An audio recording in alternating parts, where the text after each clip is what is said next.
orang yang punya ilmu memang terangkat derajatnya.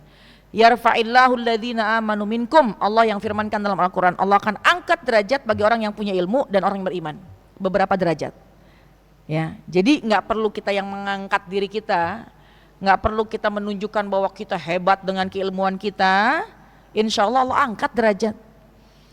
Justru hati-hati yang ketiga ini, seorang mukmin bisa dikatakan dia tertipu daya. Seorang mukmin yang punya ilmu dia bisa tertipu daya dengan ilmunya. Maksudnya apa? Dia jadi punya sifat sombong dengan ilmu yang dia miliki. Ya, dia tertipu daya. Dia merasa bahwa orang harus hormat sama saya. Saya punya kedudukan, saya punya ilmu, hormat sama saya misalnya gitu. Naudzubillah wa iyadzubillah. Nah itu tuh tipu daya setan tuh. Karena hati-hati, sekali lagi setan tuh pandai. Ya, ilmu harusnya orang yang sudah punya ilmu dia mengamalkan ilmunya.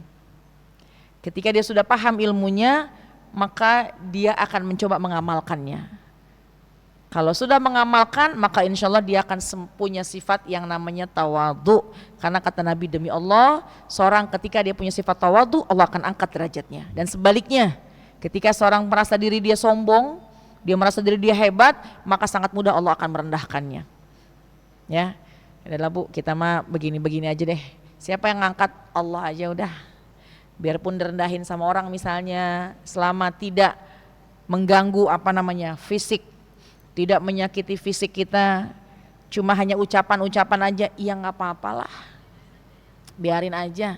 Anggap itu mengingatkan kita bahwa emang begitu sih saya. Ya Allah maafin deh dosa saya banyak, emang begitu saya. Tapi dengan kita mengatakan semacam itu, di detik itu juga kata Nabi, demi Allah, Allah akan angkat derajat orang yang punya sifat tawadhu. Ya, semakin punya ilmu harusnya semakin mengamalkan ilmunya. Semakin dia mengamalkan ilmunya, maka dia semakin punya sifat tawadhu dan dia baik akhlaknya kepada siapapun.